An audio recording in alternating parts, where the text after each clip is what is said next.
Hello दोस्तों, नमस्कार। स्वागत है आप सभी का आपके अपने YouTube channel target study with Ajay पर। हम लेकर आए हैं आपके लिए सीटेट, यूपीटेट एवं सुपर टेट में पूछे जाने वाले NCF 2005 national curriculum frame work से जो एक क्वेश्चन पूछा जाता है बार बार, उसी के ये टॉप 30 क्वेश्चन हैं जो कि बार बार परीक्षाओं में आए हैं।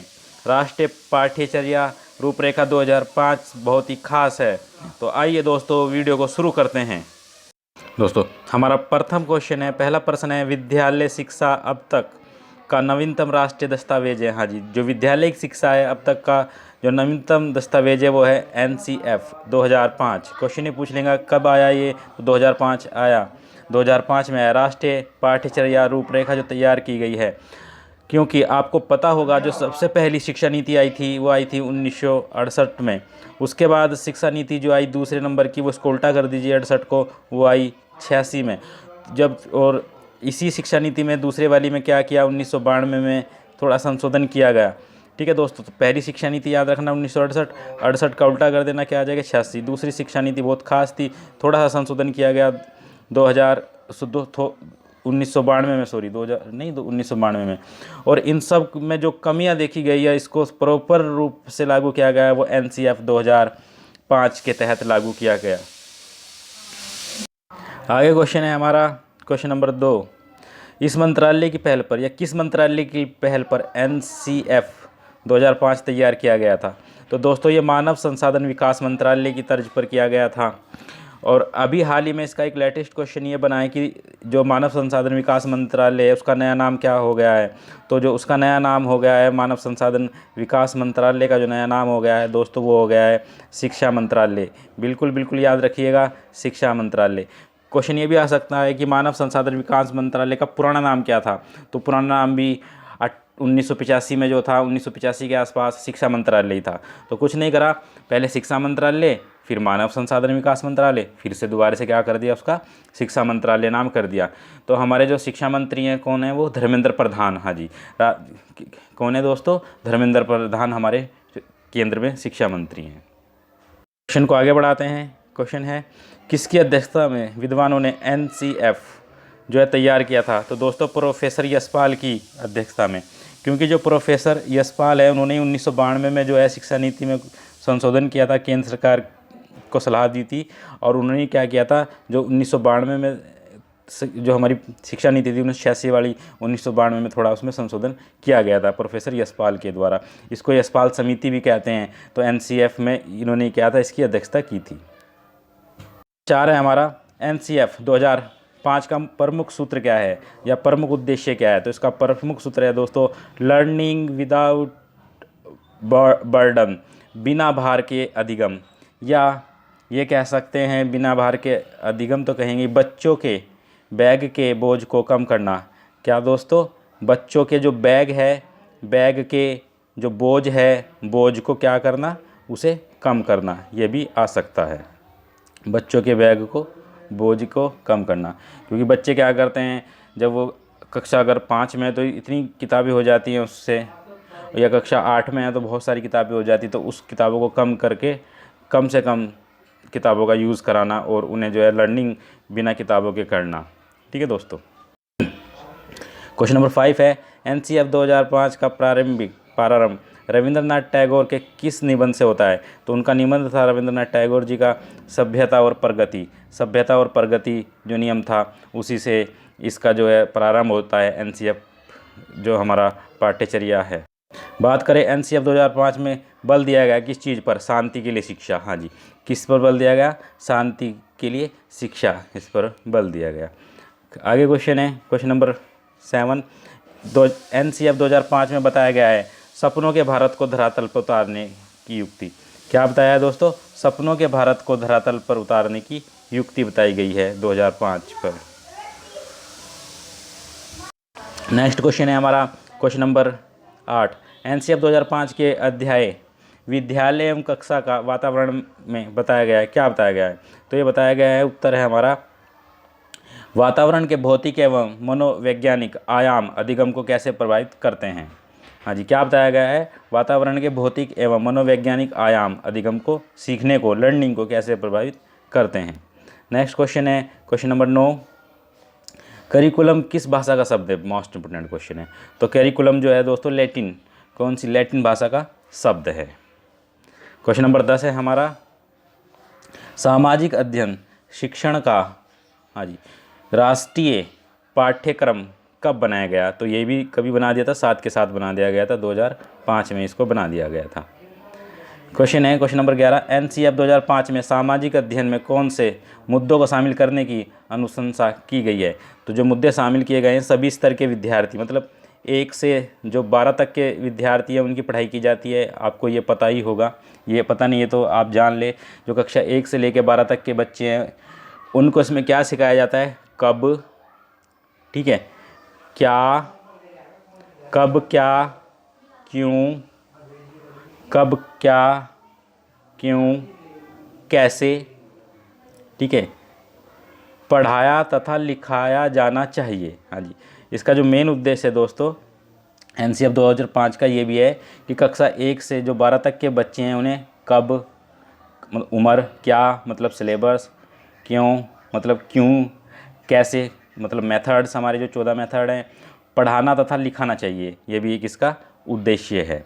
तो सभी स्तर के विद्यार्थियों के लैंगिक एवं स्वास्थ्य संबंधी मुद्दों को भी शामिल किया। नेक्स्ट क्वेश्चन है, एनसीएफ 2005 की कार्यशाला कहाँ पर आयोजित की गई थी? तो कहाँ पर की गई थी?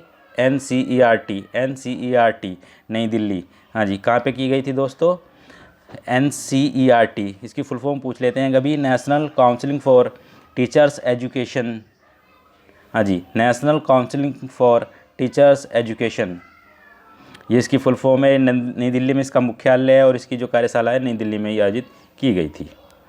क्वेश्चन नेक्स्ट है क्वेश्चन नंबर 13 है हमारा, यशपाल शर्मा जो इसके समिति के अध्यक्ष भी थे और इन्होंने जो राष्ट्रीय पाठ्यचर्या रूपरेखा 2005 के अध्यक्ष भी थे। समिति में कुल कितने सदस्य थे? तो दोस्तों याद रखना कितने थे? 38 सदस्य थे। कितने सदस्य थे? 38 सदस्यों की समिति थी। क्वेश्चन नंबर 14 है, पाठ्यक्रम निर्माण की आवश्यकता क्यों है? हाँ जी, क्यों है? तो वो है, इसकी जरूरत क्यों है? तो सभी को पता है, शिक्षा के जो उद्देश्य हैं उनकी प्राप्ति के लिए, शिक्षा के उद्देश्यों की जो प्राप्ति है सही से हो पाए, वक्त पर हो जाए, इसलिए इसकी ज़रूरत है। क्वेश्चन नंबर 15 है, आगे बढ़ते हैं। एनसीएफ 2005 का भाषा का फार्मूला है, क्या फार्मूला है? त्रिभाषा। हाँ जी, याद रखना, मोस्ट इंपोर्टेंट क्वेश्चन है ये। त्रिभाषीय फार्मूला है। कौन सा है दोस्तों? त्रिभाषीय फार्मूला है। आपको त्रिभाषीय फार्मूला क्वेश्चन भी आ गया है इस तरह का। प्रथम भाषा, द्वितीय भाषा। हाँ जी, प्रथम भाषा, द्वितीय भाषा एवं तृतीय भाषा कौन कौन सी हैं? तो दोस्तों प्रथम भाषा जो रहेगी हमारी हिंदी रहेगी। हिंदी हमारी क्या है? राष्ट्रीय भाषा है या राज्य की भाषा रहेगी, ठीक है। जो हिंदी भाषी राज्य हैं तो उसमें राष्ट्रीय भाषा तो हिंदी रहेगी, लेकिन जो राज्य जैसे कि नागालैंड है वहाँ पे अंग्रेजी रहेगी, कश्मीर है वहाँ पे उर्दू रहेगी, इस तरह के, तो उनकी राज्य की भाषा होगी। द्वितीय जो भाषा रहेगी वो अंग्रेजी रहेगी, अंतर्राष्ट्रीय भाषा है। और तीसरे स्थान पर तृतीय भाषा थी स्थानीय भाषा, पंजाबी हो गई, संस्कृत हो गई, ये और तमिल हो गई, इस तरह की भाषाएं होंगी।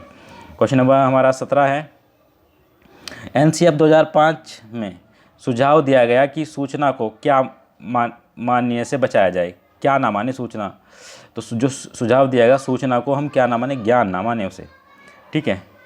चलो जी, क्वेश्चन नंबर 18 है, एनसीएफ 2005 में किन शिक्षण सूत्रों के अधिकतम प्रयोग का सुझाव दिया गया?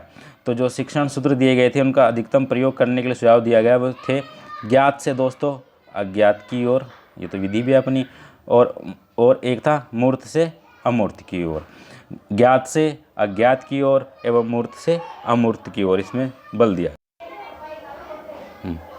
क्वेश्चन नंबर हमारा 19 है, एनसीएफ, हाँ जी, एनसीएफ 2005 के अनुसार मार्गदर्शक सिद्धांत में निहितार्थ है क्या है? ज्ञान को स्कूल के बाहर के जीवन से जोड़ना। हाँ जी, जो शिक्षा हम स्कूल में प्राप्त करते हैं उस ज्ञान को क्या करें, जो ज्ञान है स्कूल के बाहर के जीवन से जोड़ना ज़रूरी है। उसको जो हमें स्कूल में ज्ञान प्राप्त हो रहा है तो स्कूल के बाहर जो जीवन है उससे जोड़ेंगे, तभी तो जाके वो शिक्षा का उद्देश्य हमारा पूर्ण होगा, ठीक है जी। क्वेश्चन नंबर हमारा 20 है, एनसीएफ 2005 के अनुसार बच्चों की गलतियाँ क्यों महत्वपूर्ण हैं? हाँ जी, जब तक बच्चा गलती नहीं करेगा वो सीखेगा नहीं, ये भी हो सकता है। अगर वो गलती करेगा और उस बीच में पढ़ाई छोड़ दिया, गलती करने के बाद वो डर जाए शिक्षक से और ना पूछे, तो जो उसको पढ़ाया जा रहा है वो सही से समझ नहीं आएगा, वो वहीं पे किताब को भी बंद कर देगा और फिर चुपचाप हो जाएगा, देखेंगे कल नया चैप्टर हो जाएगा। तो क्या करना है, यह समाधान को पहचानने में सहायता करती है जी। क्या करती है, गलतियाँ क्यों महत्वपूर्ण है, यह समाधान को पहचानने में सहायता करती है। नेक्स्ट क्वेश्चन है हमारा क्वेश्चन नंबर 21, शिक्षा बिना बोझ के, हाँ जी बिल्कुल इसका उद्देश्य भी था बिना बोझ की शिक्षा, जो एनसीएफ 2005 का प्रमुख स्रोत है का अर्थ है। तो इसका अर्थ है बच्चों, पाठ्यचर्या के बोझ को कम करना, सिलेबस के बोझ को कम करना। इसीलिए सरकार ने क्या किया है, आपने पता भी होगा कि सरकार क्या लेके आई है। सरकार जो लेके आई है ICT, हाँ जी ICT क्या है, ICT बता दें हम दोस्तों, आपको पूछ लेते हैं वो। तो ये इन्फॉर्मेशन ठीक है दोस्तों, एंड C फॉर कम्युनिकेशन और T for technology, information communication technology. तो ये पूछ लेते हैं कि ICT की फुल फॉर्म बताए, इंफॉर्मेशन एंड कम्युनिकेशन टेक्नोलॉजी है। और ये कब आई थी, तो ये आई थी 2000, हाँ सन 2000 में। कभी कभी क्वेश्चन पूछ लेंगे कि जो ICT है वो उस शिक्षा में कब इसका प्रयोग किया है, कब से इसका प्रयोग शुरू किया गया, तो सन 2000 में इसका प्रयोग शुरू किया गया था।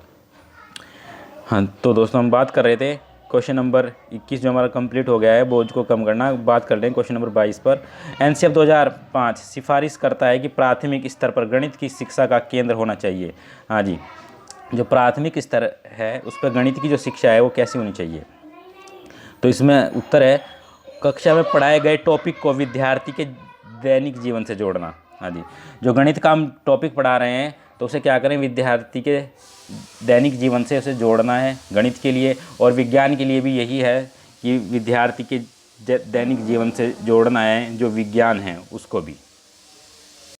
आगे बात कर लेते हैं हम एनसीएफ 2005 में गणित शिक्षण के बारे में बताया गया है कि गणित शिक्षण महत्वाकांक्षी सुगमता और महत्वपूर्ण होना चाहिए। यह महत्वाकांक्षी का मतलब है तो क्या है दोस्तों, गणित के उच्च उद्देश्य लक्ष्य की प्राप्ति, गणित के उच्च जो उद्देश्य हैं लक्ष्य की प्राप्ति करना है महत्वाकांक्षी। ठीक है दोस्तों, आगे बढ़ते हैं। क्वेश्चन नंबर है हमारा 24, एनसीएफ 2005 में गणित की लंबी आकृति का क्या मतलब है। तो गणित की जो लंबी आकृति इसका मतलब है एकता संकल्पना पर दूसरी संकल्पना बनाना। क्या जी, एकता संकल्पना पर दूसरी संकल्पना बनाना। ठीक है, और गणित को सभी विषयों की रानी भी कहा गया है, सभी विषयों की कुंजी भी कहा गया है। क्वेश्चन नंबर 25 है, एनसीएफ 2005 के अनुसार सीखना है तो सीखना क्या है, मानसिक विकास, शिल्पकला एवं व्यावसायिक ज्ञान। मानसिक विकास, शिल्पकला एवं व्यावसायिक जो हमारा ज्ञान है उसे क्या कहते हैं, सीखना या लर्निंग है। क्वेश्चन नंबर 26, एनसीएफ 2005 में किस परीक्षा के संबंध में सुधार के लिए सुझाव दिए गए हैं। तो दोस्तों जो सुधार के सुझाव दिए गए हैं, 10वीं की परीक्षा ऐच्छिक हो, क्योंकि बच्चों पे क्या रहता है, बोर्ड का जो है वो प्रेशर बना रहता है, CBSE ISC या यूपी बोर्ड या जो अन्य केंद्रों अन्य राज्यों के बोर्ड हैं, तो 10वीं में क्या रहता है, उन बच्चों पर बोर्ड का प्रेशर रहता है। जैसे कि 8वीं में बोर्ड का प्रेशर था तो 8वीं में तो बंद ही कर दिया है बोर्ड की परीक्षा आयोजित कराना, लेकिन हाई स्कूल में भी क्या है वो भी ऐच्छिक हो जानी चाहिए उसकी परीक्षा। ठीक है दोस्तों, नेक्स्ट क्वेश्चन है हमारा 27 जो क्वेश्चन है ये है, एनसीएफ 2005 बल देती है, किस पर बल देती है, करके सीखने पर। हाँ जी, लर्निंग पर। किस पर बल देती है, करके सीखने पर। नेक्स्ट क्वेश्चन है हमारा, एनसीएफ 2005 में कला शिक्षा को विद्यालय में जोड़ने का उद्देश्य है, क्या उद्देश्य है। तो उत्तर है सांस्कृतिक विरासत की प्रशंसा करना। हाँ जी, सांस्कृतिक विरासत की प्रशंसा करना एवं छात्रों के व्यक्तित्व मानसिक स्वास्थ्य को विकसित करना। हाँ जी, छात्रों का मानसिक और व्यक्तित्व स्वास्थ्य जो है उसको विकसित करना, यही क्या है, कला शिक्षा को जो है विद्यालयों में जोड़ने का उद्देश्य है, वरना कला शिक्षा कोई खास उद्देश्य नहीं है। ठीक है दोस्तों, नेक्स्ट क्वेश्चन है हमारा, एनसीएफ 2005 में गुणवत्ता आयाम शीर्ष के अंतर्गत महत्व दिया गया है, किस चीज़ का महत्व दिया गया है। तो बालकों के लिए संरचित अनुभव एवं पाठ्यक्रम सुधार को इसमें महत्व के तौर पर देखा गया है।